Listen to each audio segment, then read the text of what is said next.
안녕하십니까. 할 수 있다 물리학원. 이번 시간에는 특수상대성 이론에 의해서 일어나는 현상에 대해서 같이 알아보도록 하겠습니다.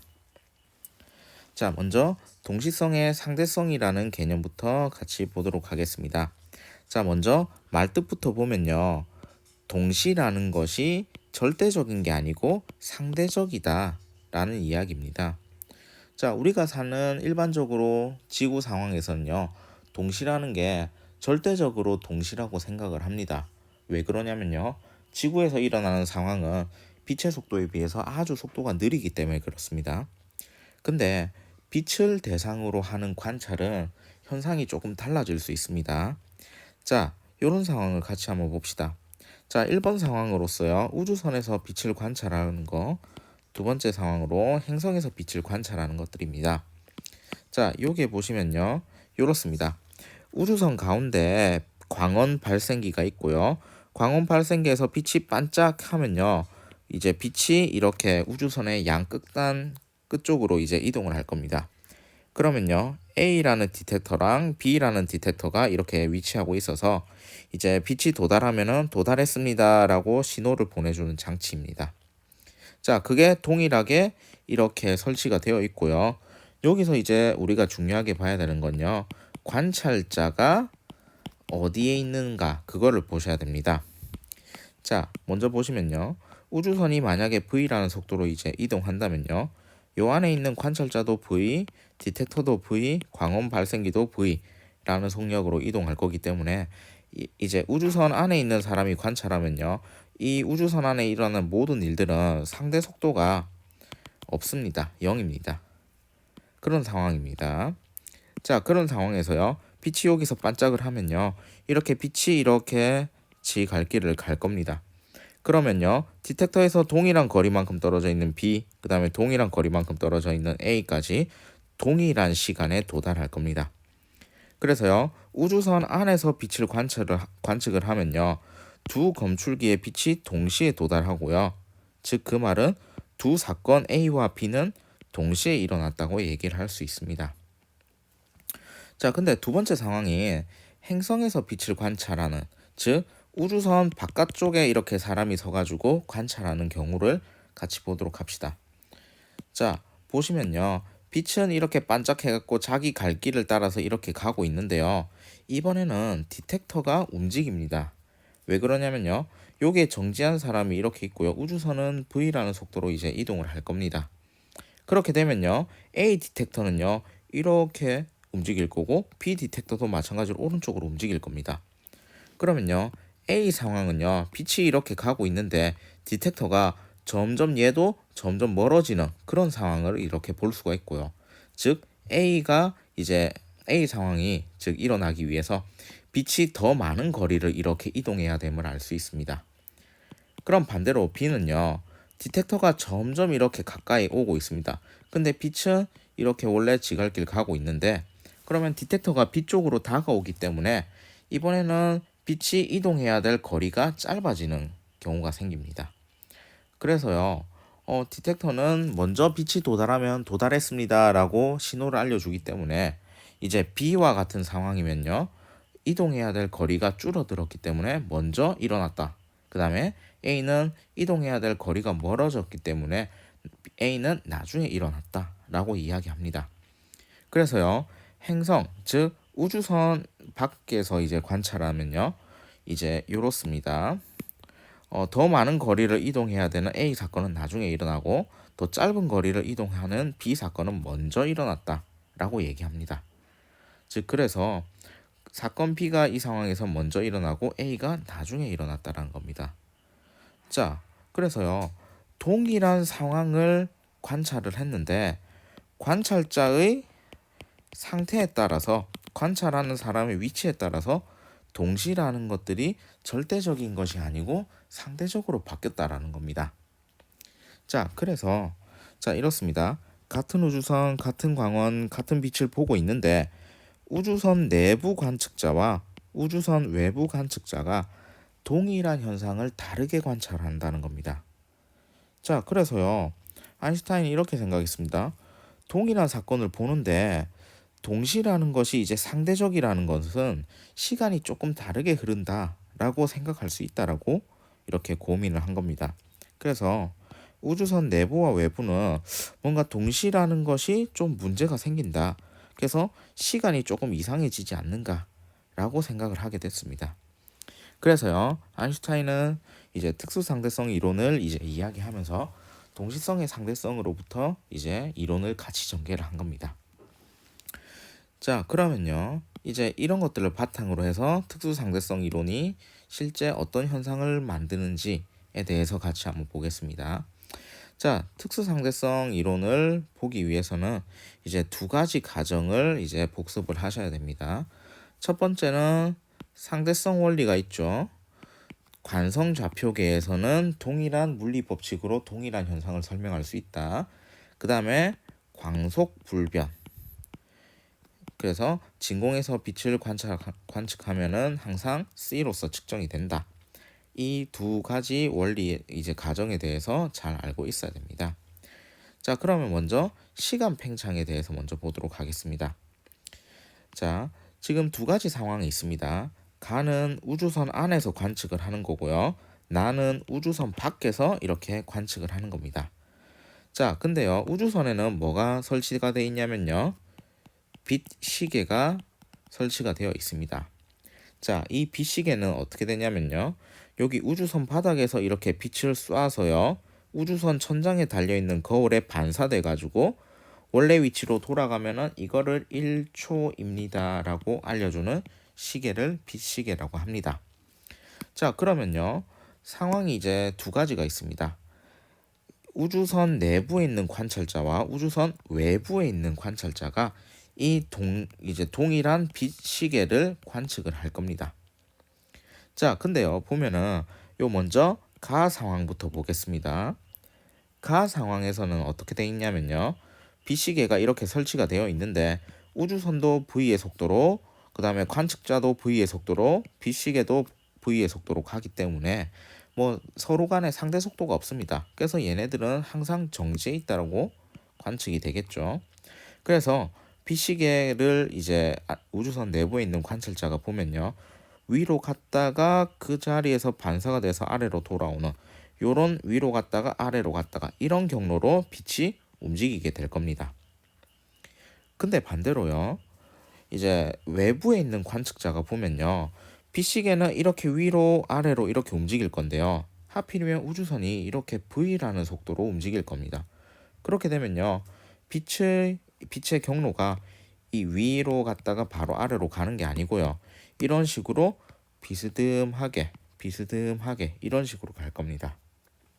자, 즉 빛이 이동하는 거리를 얘는 가 상황은 S라고 하고 나 상황은 S'이라고 할게요. 그럼 S보다 S'이 훨씬 더 길어진 상황입니다. 자, 근데 문제는 뭐냐면요, 광속 불변의 원리를 고려를 하셔야 됩니다. 어떻게 되냐면요, 이렇습니다.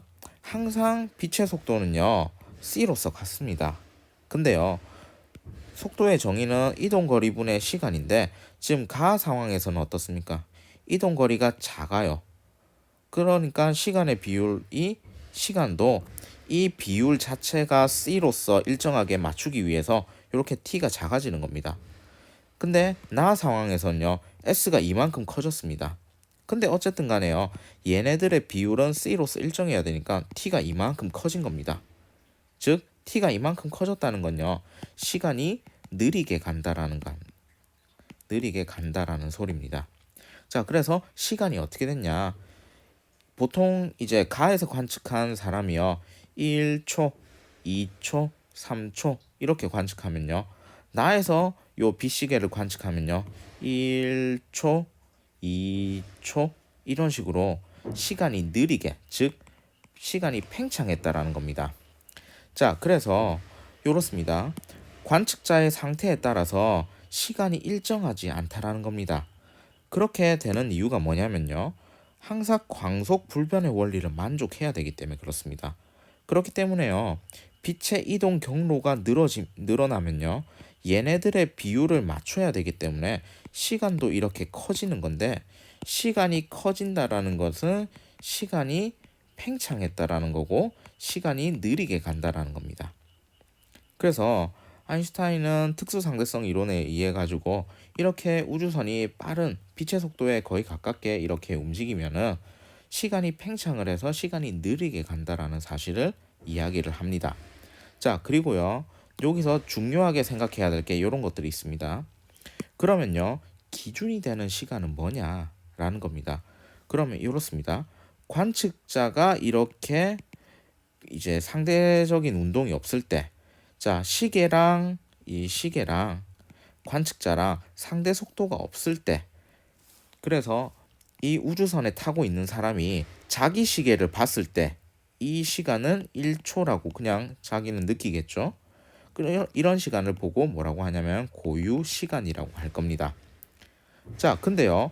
우주선 바깥쪽에 있는 이제 사람은요. 이 시계를 보면요. 느리게 가는 것처럼 보입니다. 왜 그러냐면요. 이 우주선 관측 좌표계에서 이 서 있는 사람의 시계, 자기 시계를 본 게 아니고요. 이제 움직이는 남의 시계를 봤기 때문에 그렇습니다. 그래서 남의 시계는요. 어떻게 되냐면 시간이 팽창합니다. 그래서 이렇습니다. 만약에 행성에 이렇게 서 있는 사람이 이렇게 우주선, 빠르게 움직이는 우주선의 시계를 보면은 이 시계는 팽창해 있습니다. 자, 근데 자기 손목에 있는 시계를 보면은 이건 어떻습니까? 이 사람과 시계의 상대 속도가 없기 때문에 얘는 뭡니까? 고유 시간이 되는 겁니다. 즉, 그래서요. 고유 시간은 시간이 가장 짧은 겁니다. 그리고 자기 시계를 보는 게 아니고 남의 시계를 보면요. 그 시계가 만약에 움직이면은 이 시간은 느리게 간다라고 보입니다. 이것이 시간 팽창이고요. 그래서 고유 시간과 팽창된 시간을 좀 고려해서 이제 보셔야 될 것 같습니다. 자, 이번에는 길이 수축에 대해서 해보도록 하겠습니다. 자, 길이 수축은요, 이렇습니다. 시간 팽창만 이렇게 일어나는 게 아니고요. 길이 수축도 일어납니다. 자, 앞서 보신 영상에서처럼 이렇게 지금 비례 시계를 보시면 이렇게 위로 갔다가 아래로 갔다가 하는 시간을 볼 수가 있습니다. 그래서 빛이 이동하는 경로가 이렇게 짧습니다. 근데 알렉스의 시계는요, 이렇게 움직이면서 가기 때문에 빛이 이동한 경로가 이렇게 변합니다. 그렇기 때문에 이 위의 상황에서는요, 빛의 이동 거리가 길어집니다. 맞죠? 자, 그렇게 되면요, 만약에 시간 팽창이 안 일어났다고 쳐보면요, 어떻게 되냐면요, 우주선에 원래 이렇게 우주선이 있는데요, 우주선의 높이가 낮아지면 어떤 일이 벌어질지 생각해 보시면요, 이렇습니다. 우주선의 높이가 높을 때는 이런 경로를 통해서 이렇게 이동했는데 우주선이 높이가 낮아지면 이렇게 되겠죠. 이렇게 갔다 이렇게 가니까 처음에 그냥 이렇게 왔다 갔다 한 이 길이랑 이 길이가 비슷하다랑 똑같아진단 말입니다. 그래서요, 이번에는 시간 팽창이 안 일어났다고 치면요, 어떻게 하냐면 우주선의 요 높이가 낮아져 가지고 얘가 비스듬하게 움직이더라도 이제 얘가 그냥 정상 상태에서 이렇게 왔다 갔다 하는 길이랑 똑같아지면은 시간에 대해서 얘기하지 않아도 된다라는 겁니다. 그래서요, 이런 상황입니다. 우주선의 전장이 낮아지지 않았을 땐요, 이동 경로가 이렇게 길죠? 빛의 이동 경로는 우주선이 정지해 있을 때보다 길어집니다. 근데 이번에는요, 우주선의 천장이 낮아졌다라고 쳐봅시다. 그러면은 빛이 이동해야 되는 경로가 이렇게 가더라도 높이가 낮아졌으니까 짧아지겠죠. 그래서 정지하고 있을 때 빛의 이동 길이와 비슷해집니다. 즉, 빛의 속도를 일정하게 유지하기 위해 가지고 길이 수축이 이렇게 일어나는 겁니다. 자, 근데요, 이제 문제는 이렇습니다. 자, 우주선 안에 이렇게 타고 있는 빌이요, 요 천장까지의 길이를 재면요, 어떻습니까? 자의 속도랑 이거 빌의 속도랑 우주선의 속도가 상대 속도가 없습니다. 상대 속도가 없기 때문에 이거는 고유 길이가 되는 겁니다. 즉, 자기 자를 가지고 자기 우주선의 길이를 재면은 고유 길이에요. 근데 자기 자를 가지고 남의 우주선에 이렇게 길이를 재면요, 자기 게 아니라는 겁니다. 고유 길이가 아니라는 거예요. 그럼 어떻게 되냐? 빠르게 움직이는 우주선이라면은 길이 수축, 즉 길이가 짧아 보인다라는 겁니다. 자, 그래서요. 실제로 얘는요. 빛이 이렇게 위아래로 움직였기 때문에 이렇게 높이가 이렇게 줄어드는 겁니다. 자, 그래서요. 이제 우리가 알아본 게 시간 팽창과 길이 수축에 대한 얘기인데요. 자, 이렇습니다. 관측자의 상태에 따라서 시간이 다르게 보인다라는 겁니다. 자, 그래서요. 자기가 이제 운동하고 있고 만약에 자기 시계를 보고 있으면요. 얘는 상대 속도가 0이기 때문에 고유 시간이라고 생각을 할 겁니다. 자, 그러면요. 남이 봤을 때는 이 시계가 느리게 가는 걸 알 수 있는데 그러면 우주선 안에 타고 있는 사람은요. 자기는 1초, 2초, 3초 이렇게 그냥 일반적으로 간다라는 걸 알 수가 있어요. 그럼 도대체 무슨 일이 벌어지냐? 이 우주선에 타고 있는 사람의 시간이요. 느려지는 건요. 진실이고요. 이 우주선에 타고 있는 사람의 물질 대사 속도랑요. 생각의 속도도 요 우주선의 비율에 맞춰 가지고 느려지기 때문에 이 사람은 요 자기가 탄 우주선에서 이 시간을 측정하면 1초, 2초, 3초 지구에서처럼 똑같이 비율로 흐른다라는 걸 알 수 있습니다. 그렇게 느끼는 겁니다. 그래서요, 이 고유 시간이라는 건요, 자기가 거기에 맞춰갖고 나의 모든 생체 활동이랑 생각도 느려지기 때문에 이 고유 시간이 이제 뭐 시간이 팽창됐다 이런 것들을 느끼지 못하는 겁니다. 자, 그럼 마찬가지로요, 길이 수축도 마찬가지입니다. 자, 우주선의 천장만 이렇게 낮아지는 게 아니고요, 요 우주선에 타고 있는 사람의 키도 줄어듭니다. 그렇기 때문에요. 동일한 비율로 줄어들었기 때문에 그 사람이 가지고 있는 자도 동일한 비율로 줄어들 거고 그 자를 가지고 줄어든 우주선을 재면은 길이는 전혀 문제가 변화가 없겠죠. 그래서 길이 수축도요. 고유 길이를 얘기를 할 때는요. 모든 것들이 다 비율에 맞춰서 동일하게 줄어져 있을 겁니다. 그렇기 때문에요. 줄어든 자를 가지고 줄어든 우주선을 측정을 하면은 어차피 출발하기 전에 그 길이랑 동일한 길이를 볼 수 있게 될 겁니다. 자, 그래서 오늘은 특수상대성 이론에 대해서 같이 알아봤습니다. 수고하셨습니다.